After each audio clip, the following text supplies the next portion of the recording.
Le bâtiment du parc Marcel Desjardins à Montmagny vandalisé, une enquête est en cours. Congrès conservateur, un appel à l'action pour un Canada plus fort et plus abordable.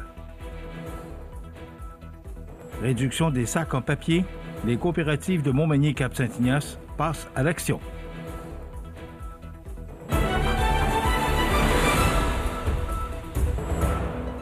Jeudi 5 janvier 2026. Bonjour mesdames et messieurs et bienvenue à votre bulletin d'actualité sur le réseau de télévision CMA TV. Une enquête policière est présentement en cours à la suite d'une plainte de méfaits dans le bâtiment de service du parc Marcel Desjardins à Montmagny. Écoutons le reportage de Jean Carbonneau. CMA TV Information a appris qu'un acte de vandalisme majeur est survenu au début du mois de janvier au parc Marcel Desjardins à Montmagny. Le bâtiment de service du terrain de baseball situé au 25 avenue Sainte-Brigitte-Nord, propriété de la ville, aurait été la cible d'individus qui s'y seraient introduits pour tout saccager à l'intérieur.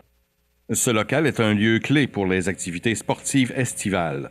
Il est utilisé par les organisations de baseball mineures pour l'entreposage de leur équipement et sert également de point de service lors des matchs, notamment pour les opérations de cantine.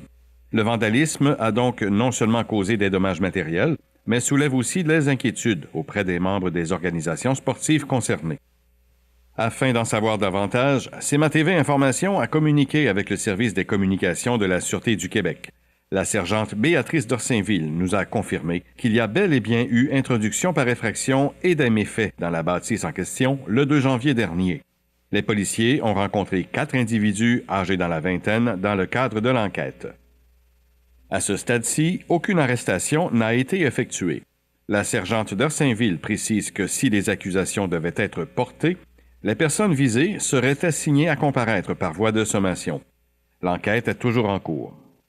Du côté de la ville de Montmagny, le directeur du service des loisirs, de la culture et de la vie communautaire, M. Jean-François Roy, a également été sollicité. Toutefois, en raison de l'enquête en cours, il s'est montré avare de commentaires indiquant que la municipalité attendra les conclusions policières avant de s'exprimer publiquement sur l'ampleur des dommages et les suites à donner à cet incident. Ici Jean Carbonneau, CMA TV Information, à Montmagny. La fin de semaine dernière, le Congrès national du Parti conservateur du Canada réunit près de 2500 délégués provenant de toutes les régions du pays.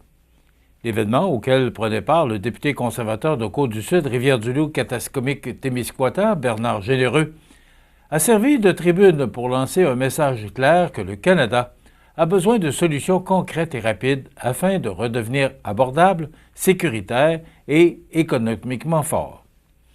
Sous la direction du chef conservateur Pierre Poilièvre, les discussions ont mis en lumière les difficultés vécues par de nombreux Canadiens.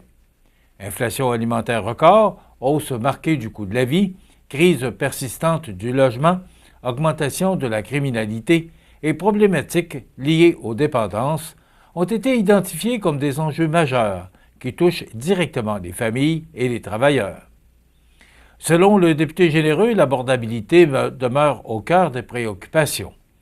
Il affirme avoir une confiance entière envers le leadership de son chef, soulignant son écoute et son ton rassembleur.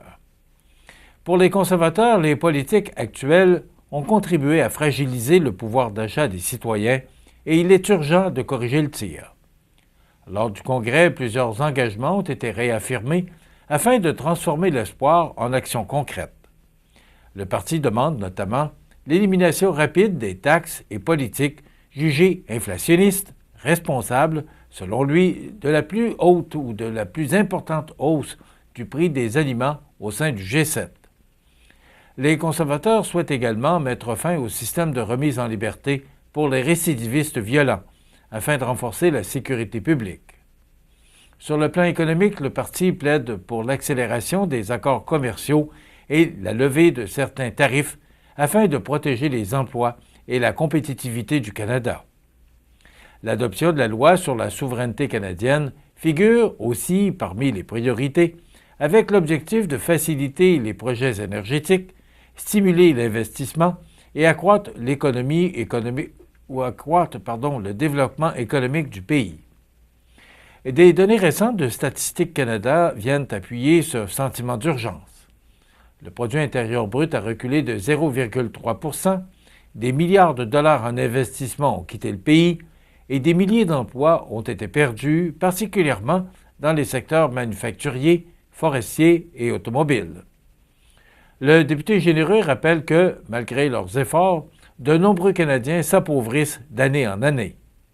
Pour lui, le discours gouvernemental actuel ne reflète plus la réalité vécue sur le terrain. Les conservateurs se disent unis et déterminés à remettre le Canada sur la voie de la prospérité, convaincus que le meilleur reste à venir. Le Congrès national du Parti conservateur du Canada se voulait un moment de mobilisation, appelant les citoyens à s'engager, participer au débat démocratique et croire en un avenir fondé sur le travail, la production et la responsabilité collective. Réduction des sacs en papier. Les coopératives de Montmagny et Cap-Saint-Ignace passent à l'action. On vous dit pourquoi et comment après la pause. Le restaurant Pizzeria Porto Bellissimo, un incontournable à Saint-Jean-Port-Joli. Pizza débordante de garniture, menus variés et abordables. Délicieux desserts avec des produits de grande qualité des gâteries de l'Ami. Porto Bellissimo et les gâteries de l'Ami, route de l'église à Saint-Jean-Port-Joli.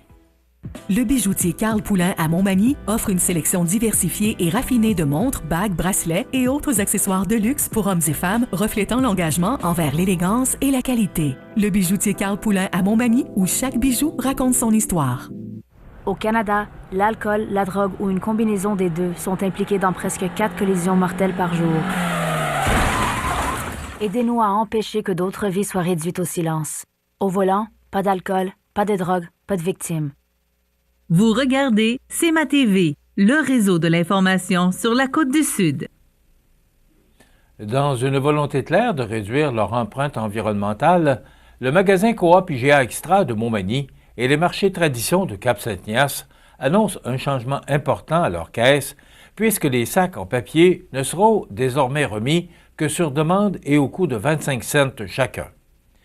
Cette mesure vise à diminuer de façon significative l'utilisation de sacs à usage unique et à sensibiliser la clientèle à l'impact réel du papier sur les ressources naturelles. Contrairement à une perception répandue, même les sacs en papier recyclable nécessitent des arbres, de grandes quantités d'eau, de l'énergie et du transport pour être produits. Selon les données dévoilées, plus de 300 000 sacs en papier ont été distribués aux caisses des 2 établissements en 2025 seulement. Une statistique qui a servi d'électrochoc et qui a mené la coopérative à revoir ses pratiques afin de poser un geste concret en faveur de l'environnement. Comme coopérative profondément enracinée dans son milieu, nous avons la responsabilité d'agir pour réduire notre empreinte écologique. Chaque sac en papier évité, c'est moins de ressources naturelles utilisées, souligne le directeur général Francis Rouleau. Pour accompagner la clientèle dans cette transition, plusieurs modèles de sacs réutilisables et isothermiques sont offerts directement aux caisses à des prix jugés accessibles. Les magasins encouragent aussi fortement les membres et clients à apporter leurs propres sacs lors de leurs emplettes, un geste simple qui peut faire une réelle différence lorsqu'il est adopté collectivement. La direction rappelle qu'un changement d'habitude, aussi modeste soit-il, peut avoir un impact majeur à l'échelle d'une communauté. Un sac réutilisable, c'est un petit geste avec un grand impact pour l'environnement, ajoute-t-on. Par cette initiative, les 2 établissements réaffirment leur engagement envers le développement durable et invitent la population à faire partie de la solution, un sac à la fois. Cette approche s'inscrit dans une démarche continue d'amélioration des pratiques responsables locales et durables. L'Association québécoise de défense des droits des personnes retraitées et pré-retraitées, l'AQDR, accueille favorablement la nouvelle politique nationale de soutien à domicile présentée par la ministre de la Santé et responsable des aînés, Sonia Bélanger. Dans un contexte marqué par le vieillissement rapide de la population québécoise, l'organisme estime que cette politique arrive à un moment charnière pour l'avenir du système de santé. Selon la QDR, le document gouvernemental dresse un portrait juste des défis à venir et reconnaît l'importance de développer un véritable virage vers le soutien à domicile d'ici 2031.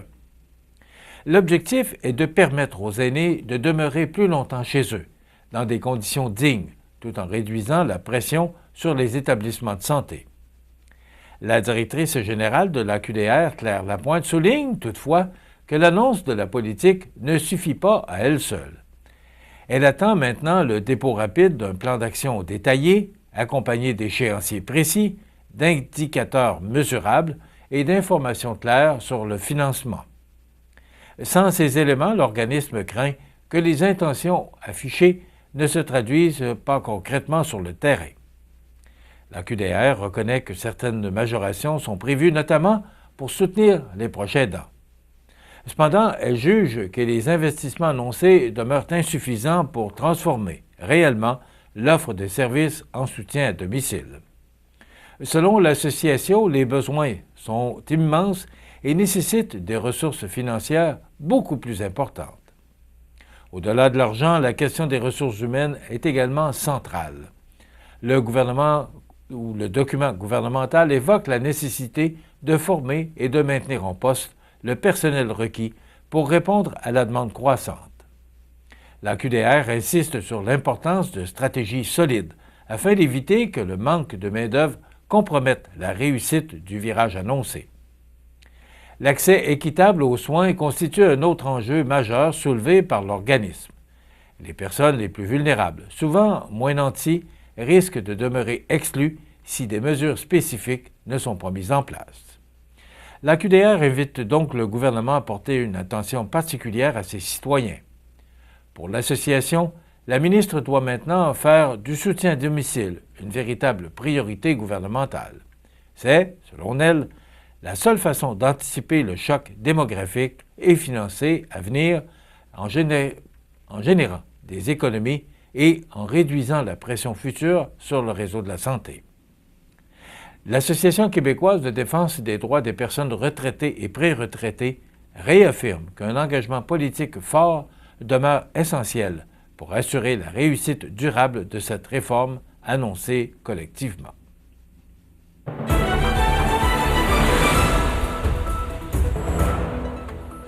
Au sport, l'équipe de basketball Les Rafales de l'école Saint-Pédis à Montmagny a été sacrée championne du réseau du sport étudiant du Québec, RZEC, en catégorie M12, division C4, dimanche dernier, 1er février, à Québec. En demi-finale, la formation a dominé l'Académie Saint-Louis par la marque de 58-28. Les Rafales ont ensuite confirmé leur supériorité en finale en l'emportant, encore une fois, 58-28 face à l'école Arc-en-Ciel Aventure. Cette double victoire convaincante vient clore une saison remarquable pour l'équipe, marquée par la progression des jeunes athlètes, leur esprit d'équipe et une exécution disciplinée sur le terrain. Un championnat pleinement mérité pour les Rafales au terme d'un parcours exemplaire. Donc, bravo à vous, les Rafales de l'école Saint-Pédis de Montmagny. Voilà ce qui complète votre bulletin d'actualité de ce jeudi 5 février. J'espère qu'on n'est pas le 5 janvier aujourd'hui, mais plutôt le 5 février. Ça va vers le printemps. Alors, dans quelques instants, on aura les prévisions de la météo. Ce sera très encourageant pour aujourd'hui, mais plutôt froid pour la fin de semaine. On vous donne plus de détails dans quelques instants. Et le menu de cette émission du jeudi 5 février, on aura la chronique « Cultiver sa santé mentale » accompagnée de Mélissa Boilard. Il y aura les trouvailles d'Audrey qui nous parlera de ses trouvailles chez Uniprix Montmagny et bien sûr les commentaires d'actualité. Donc, c'est ce qu'on vous propose comme menu de ce jeudi 5 février. Je vous souhaite donc une excellente émission à notre antenne.